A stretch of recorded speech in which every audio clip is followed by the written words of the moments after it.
இவ்வளவு நடந்ததுக்கு அப்புறமும் எல்லாருக்கும் எல்லாம் தெரிஞ்சதுக்கு அப்புறமும் இன்னமும் சென்ட்ரல் என்ன தெரியுமா சொல்றாங்க, இந்தியாவில் சிலிண்டர் பிரச்சனைன்னு ஒண்ணு இல்லவே இல்லை சார், இந்தியா மக்கள்லாம் ரொம்ப ஜாலியா இருக்கிறாங்க, அவங்க கஷ்டம்லாம் படவே இல்லை, இந்தியாவில் சிலிண்டர் இல்லைன்றது தான் பிரச்சனையே, இவங்க சிலிண்டர் பிரச்சனையே இல்லைன்ட்டாங்க. என்னன்னா நம்மெல்லாம் வந்து வதந்தியை கலப்புறோமா, எல்லாரும் வந்து தெருவில் போய் நின்றுட்டு இருக்காங்க, அங்கே எவ்வளவு சண்டை சச்சரவுகள் நடக்குதுன்றது தெரியும்.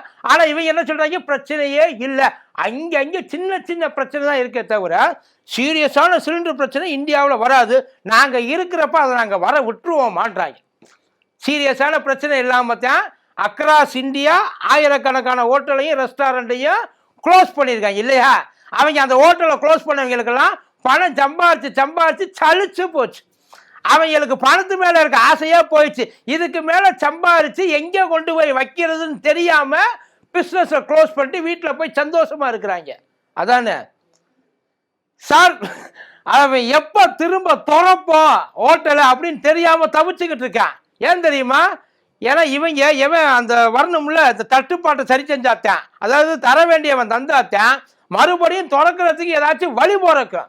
ஆனா இவங்க தான் ஏன்னா தட்டுப்பாட்டுக்கு என்ன பண்ண போறீங்கன்னா பாட்டுப்பாடு சரியா போயிருன்றாங்கல்ல, என்ன ஜெய் ஸ்ரீராம் பாட்டுப்பாடு கேஸ் பிரச்சனையெல்லாம் தீர்ந்து போயிருன்றாங்க, அப்படிதான் சார் சொல்லிட்டு இருக்காங்க. இதெல்லாம் பரவாயில்ல, இங்க அசுவத்தாமன் சொல்லிட்டு ஒரு ஆம்பிளிஃபயர் ஒன்று இருக்கு, அந்த ஆம்பிளிஃபயர் ஒரு மேட்ரு ஒன்று சொல்லிச்சு பாருங்க, ஏன் ஹோட்டலை மூடினாங்கன்ட்டு. மொத்த ஹோட்டல் ஓனர்லாம் சேர்ந்து அஸ்வத்தாமனை இந்த யானை மிதிக்கும் பார்த்தீங்களா, அந்த மாதிரி ஏறி மிதிச்சு பிதிக்கி வெளியில் எடுத்துக்கிட்டு இருக்காங்க. பார்த்துருவோமா?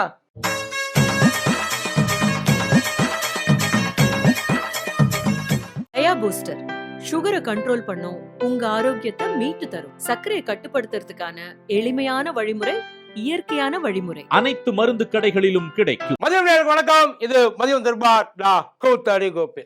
ஐயா மோடி நாட்டு மக்கள் எல்லாம் அவ்வளவு சந்தோஷமா வச்சிருக்காரு இல்லையா, அவரால் சந்தோஷமா வச்சிருக்க முடியாத ஒரே ஒரு மாநிலம் தமிழ்நாடு தான். ஏன்னா அங்கேதான் ஐயானால ஆள முடியல, காலையும் வைக்க முடியல, அதனால இந்த மட்டும் பண்ணிட்டோம்னா ஃபுல்ஃபில் ஆகுன்னு சொல்லிட்டு இங்கே பிரச்சாரம் பண்றதுக்கு வந்திருக்கிறார்.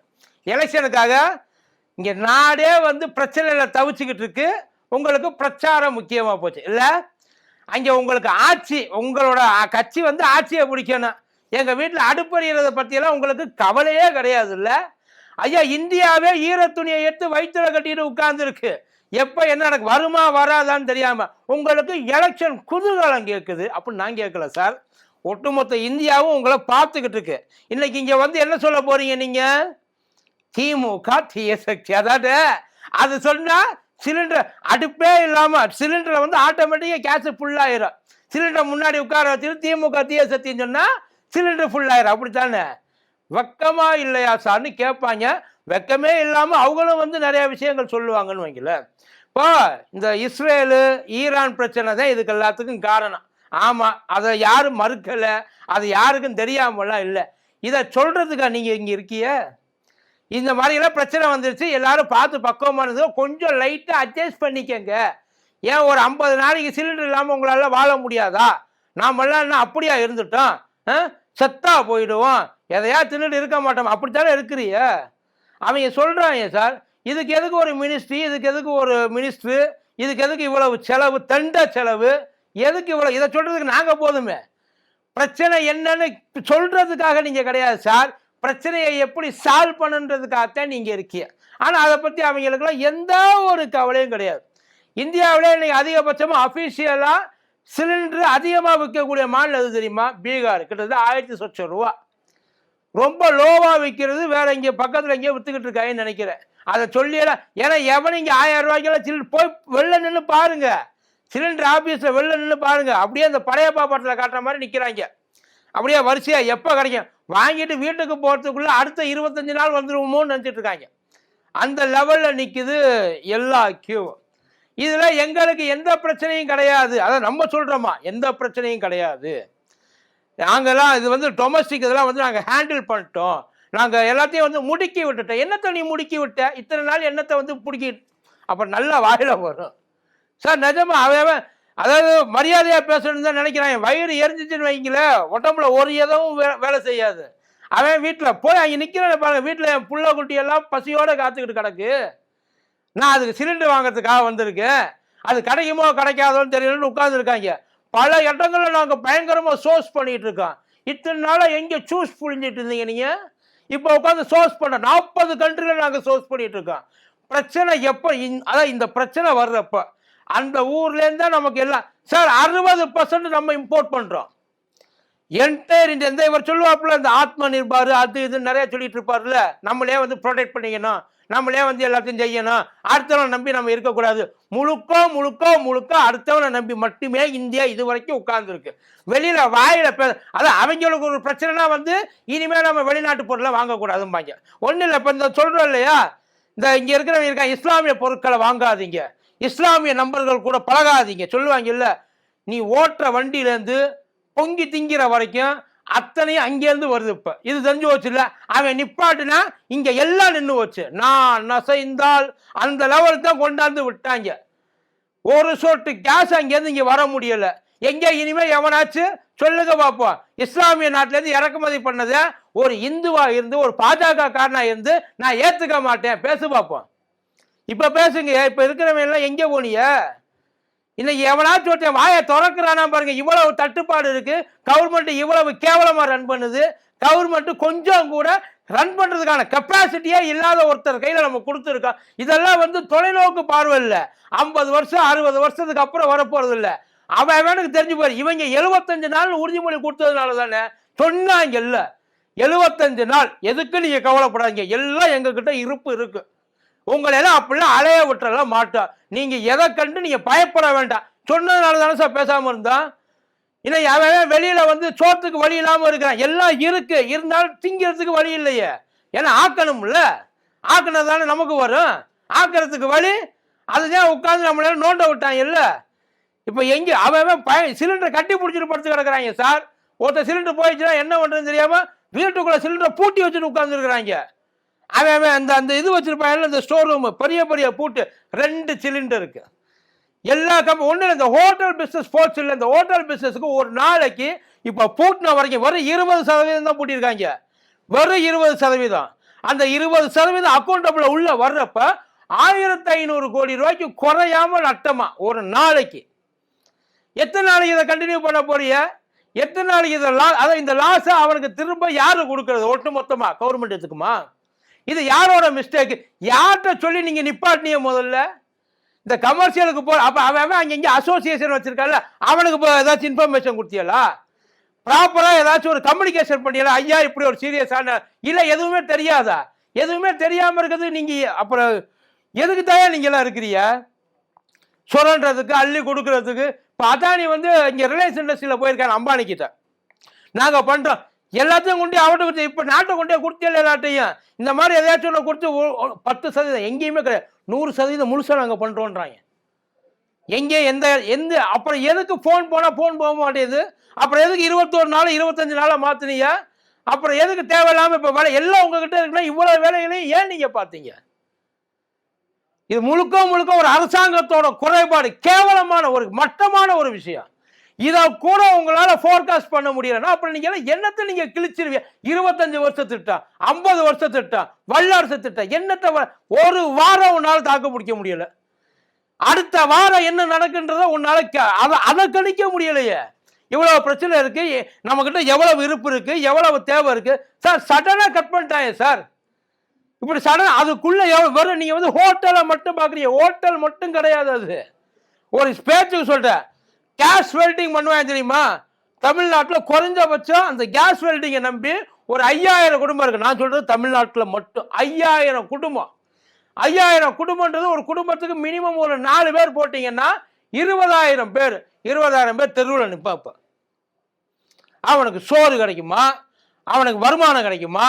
அவனுக்கு தேவை, அவனுக்கு ஏதாவது அர்ஜென்சியில் போய் ஏதாவது பார்க்க முடியுமா? அவன் மறுபடியும் எப்போ அந்த வேலையை அதில் தானே டெய்லி வருமானம். டிரான்ஸ்போர்ட் அதை நம்பி கேஸ் ஆட்டோ உங்களை நம்பி தானே வாங்கினாங்க. பெட்ரோல் வேண்டாம், டீசல் வேண்டாம், கேஸுக்கு மாறுங்க, மானியம் தரேன், இதை தர்றேன், நொட்டுறேன் சொன்னீங்கல்ல. இப்போ அந்த ஆட்டோவை ஓட்ட முடியாமல் உட்கார்ந்துருக்கான். அவன் வீட்டுக்கு எவன் சோறு போடுவான்? அவன் வீட்டுக்கு யார் சார் சோறு போடுவா? அதை கேட்கணும்ல. அதை பற்றி நமக்கு எந்த கவலையும் கிடையாது. இந்த கேஸ் லைனை நம்பி பைப் லைனை நம்பி எவ்வளவு சின்ன சின்ன விஷயங்கள்லாம் ஓடிட்டு இருக்கு, அத்தனையும் முடங்கி போச்சு. வெறும் சோத்து பிரச்சனை மட்டும் இது கிடையாது, நல்லா தெரிஞ்சுக்க. இது வாழ்வியல் பிரச்சனை. ஏன்னா எல்லாத்துக்கும் நம்ம அதை சார்ந்து தானே இருக்கிறோம். திடீர்னு போயிட்டு கேஸ் ஸ்டவ்வுக்கு இண்டக்ஷன் ஸ்டவ்வுக்கு மாறு, இது உட் ஃபயருக்கு மாறு, தந்தூரிக்கு மாறு, எப்படி மாறுவான்? அவனுக்கு தான் அதை வச்சது அவனால காம்பன்சேட் பண்ண முடியுமா? போல பல இடங்கள்ல மெனுவை கட் டவுன் பண்ணிட்டாங்க. சில இடங்கள்ல ஹோட்டல் அது இது எல்லாத்தையும் ஷட் டவுனே பண்ணிட்டாங்க. இன்னொரு லாக்டவுனுக்கு உள்ள நம்ம போறோம். ஆனா இதை பத்தி எந்த ஒரு கவலையும் கிடையாது. எந்த ஒரு கவலையும் கிடையாது. மேல இருக்கிறவங்களுக்கு இல்லவே இல்லை. இங்க அந்த அஸ்வத்தாமன் சொன்ன பத்தியில அவர் சொன்னது என்னன்னா, இங்க இருக்கிற ஹோட்டலை எல்லாம் மூணுக்கு காரணம் கேஸ் தட்டுப்பாடுல கிடையாது, ஜிஎஸ்டி அவங்க ஒழுங்கா கட்டல, வருமான வரி ஏய்ப்பு நடந்திருக்கு, அதனால அவங்க மூட்டாங்க. சரி, இங்க மூட்டாங்க. Rest of India, rest of மற்ற அந்த என்ஆர்ஏ, இந்த ஹோட்டலுக்கான அந்த அசோசியேஷன்ஸ், இந்த அந்த சின்ன சின்ன தொழில் பண்றவங்க, அவங்களுக்கெல்லாம் இருக்க அந்த கூட்டமைப்பெல்லாம் இவ்வளவு தூரம் எங்களுக்கு எந்த இன்ஃபர்மேஷனுமே இல்லாம இம்மிடியட்டா நீங்க இன்னையோட ஸ்டாப் பண்றீங்க, என்ன நினைச்சுன்னு சொன்னு கேட்கிறேன். அந்த கேள்விக்கு பதில் அப்படியே ஹோட்டல் மேல தூக்கி போறேன் சார். பிள்ளைய விட்டுருவீரா? நீ இவ்வளவு பேர் ஏமாத்திட்டு இருந்தாங்கன்னா பணத்தை புடுங்கிறத தவிர வேற என்ன வேலை நீங்க பார்த்துருக்கீங்க இது வரைக்கும்? விட்டுருவீரா? இதை கொண்டாந்து கூச்சப்படாம ஒரு மேடையில ஆதாரமா எடுத்து சொல்றாப்புல. எவ்வளவு ஆல்ரெடி அங்க ஹோட்டல்ல வேலை பார்க்குறேன், எவ்வளவு பேருக்கு சம்பளம் கொடுக்கணும், அவன் எவ்வளவு பேருக்கு சம்பளம் கொடுக்க முடியாதுன்னு சொல்லியிருப்பாங்க, அவன் பர்சனலா எவ்வளவு நட்டமாகும், ஒவ்வொரு நாளும் அது எவ்வளவு லாஸ் ஆகும், போனது திரும்பி வராது, எங்களுக்கு அந்த சப்ளையை ஷார்டேஜ் பண்ணாம ஒழுங்கா அதை திரும்ப கொடுக்கறதுக்கு வழியை பாருங்கன்னு கெஞ்சுறாங்க. எல்லா ஸ்டேட்டோட முதலமைச்சரும் லெட்டர் எழுதுறாங்க. சார், அவ்வளவு பேரை தெருவில் விட்டேன். இப்ப ஹோட்டல்காரன் சம்பாதிக்கிற பணம் போச்சு, அது மட்டும் போச்சு. ஆனா அந்த ஹோட்டலை நம்பி உட்கார் சின்ன சின்ன இது இட்லி கடையில் ஆரம்பிச்சு தள்ளுவண்டி கடையில் ஆரம்பிச்சு ஸ்டார் ஹோட்டல் வரைக்கும் எல்லாருக்கும் ஒரே நிலைமை தான். ஸ்டார் ஹோட்டலுக்கு போறவன் வீட்டில் உட்காந்து சாப்பிடுவான், தள்ளுவண்டி கடைக்கு போறவன் அவன் எந்த வீட்டில் உட்காந்து சாப்பிடுவான்? பிச்சை இருக்கணுமா? இப்ப அந்த நிலைமை இதை கொண்டாந்து விட போறியா? இன்னும் மேக்சிமம் இன்னைக்கு நைட்டுல நாளைக்கு சாயங்காலம் வரையும் தாங்குன்றாங்க. ஏன்னா எல்லாரும் பேக்கப்புக்கு சிலிண்டர் வச்சிருப்பாங்க, 1-2 வச்சிருப்பான், 1-2 வச்சிருப்பான், அவ்வளவுதான், அதுக்கு மேல வச்சிருக்க மாட்டான். பொண்ணு இந்த பிஜி ஹாஸ்டல் தங்குறாங்க இல்ல, அந்த தங்குறவங்களுக்கெல்லாம் எல்லாத்தையும் மோஸ்ட்லி கட் பண்ணிட்டாங்க. இன்னும் அவங்க ஒன்னே ஒன்று மட்டும் தான் சொல்லல, பிஸ்கட் மட்டும் தரேன், பிஸ்கட் வாழைப்பழம், இதான் 3 வரைக்கும். அதுக்கு மேல அந்த வந்தது வேகாத பற்றியெல்லாம் எங்களுக்கு தெரியாது. முடிஞ்ச அளவுக்கு எவ்வளவு கட் டவுன் பண்ண முடியுமோ அவ்வளவு கட் டவுன் பண்ணிட்டாங்க. இதுவாது சேஃபர் சைடு. திங்கிறதுக்கு ஏதாச்சும் ஒரு ரெஸ்பான்சிபிள் எடுத்துப்பாங்க. வெளியில தங்கி இருக்க பசங்களுக்கு எவன்டா போய் சொல்றது? வேலையை விட்டு ஓடணுமா? ஊரை விட்டு ஓடணுமா? அவன் எங்க போய் திம்பா? சிலிண்டர் இல்லைன்னா எப்படி அவன் சாப்பான்? அந்த ஆபீஸ் அதை எப்படி எடுத்துக்க? ஆனா எதை பத்தி இதுக்கு எந்த சொல்யூஷனுமே இது வரைக்கும் கொடுக்கல. எந்த ஒரு சொல்யூஷனுமே வாயை திறக்க மாட்டேன்றாங்க. வேற ஏதாச்சும் ஒன்று பண்ணணும் இல்லையா? நாங்க சோர்ஸ் பண்றோம், சோர்ஸ். நீ சோர்ஸ் பண்றதுக்குள்ள செத்துருவாங்க போலயே. எத்தனை நாள் உட்கார்ந்து இருப்பாங்க? மறுபடியும் அவன் திரும்ப வரணும் இல்ல. வேலைக்கு போனா அங்க இருக்கிறவன் சம்பளம் கொடுக்க மாட்டான், இங்க வீட்டில் உட்காந்துருப்பான், வாடகை கொடுக்கணும், வீட்டில் போய் சும்மா உட்காந்துருக்கணும். எப்ப திரும்ப வெளியில வருவாங்க கேட்டா வராது. எப்பேற்பட்ட ஒரு இக்கட்டான சூழ்நிலை கொண்டு போயிட்டு அமுக்கி வச்சிருக்கீங்கன்னு பார்த்துருக்கீங்களா? இதுதான் ஒரிஜினாலிட்டி. இதைத்தான் அவங்க பண்றாங்க. இந்த கிரைசிஸ்ல இருந்து மீண்டு வெளியில வர்றதுக்கு எவ்வளவோ. இப்ப நம்ம ஐயா ஹர்தீப் சிங் பூரி பெட்ரோலியம் மினிஸ்டர், அவர் தான் நாங்க பேசுறோம், நாங்க பண்றோம், நாங்க எதையும் இது பண்ணல, நாங்க அப்படியெல்லாம் விட்டுற மாட்டோம். அதான் விட்டிய எந்திரிச்சு எப்போ இன்னைக்கு ஓடுறாங்க. எந்திரிச்சு எப்போ ஓடிக்கணும்? எஸ்டின்னு கூப்பிட்டப்ப மட்டும் எந்திரிச்சு உடனே ஓட தெரிஞ்சுல. ஐயா பேர் அதுல வந்திருக்கு. அன்னைக்கு மட்டும் உடனே ஓடி போயிட்டு அவரை போய் 1-3 முறை பார்க்க தெரியுது இல்ல. இங்க இருக்கிற பிரச்சனை பத்தி பேசுனா உங்களுக்கு ஒரு இதுவும் வராதுல்ல. தலைக்கு மேல ஏறினா அத்தனை பேர் எந்திரிச்சு ஆடுறப்பத்தான் உங்களுக்கு அக்கறைன்றது வருது. இதுக்கு பேர் அக்கறையா சார்? இருந்து எவ்வளவு சீக்கிரம் முடியும்? எல்லா முதலமைச்சர் இருக்காங்க, எல்லா ஸ்டேட்லயும் பிரச்சனை, ஒட்டுமொத்த இந்தியாவும் பயங்கர கிரைசிஸ் சிக்கி இருக்கு. கூடிய சீக்கிரம் எல்லாமே ஸ்தம்பிச்சு போயிடும், எதுவுமே ஓட முடியாத அளவுக்கு நின்று போயிடும். ஒருவேளை இதே விஷயம் தொடர்ந்துச்சுன்னா ஃபாதர் லேண்டு மதர் லேண்ட் எல்லாம் பேச தெரியுது இல்ல. எங்க முடிஞ்சா எங்களை காப்பாத்துங்க பார்ப்போம், முடிஞ்சா எங்களை காப்பாத்துங்க பார்ப்போம். ஓப்பன் சவர். நன்றி.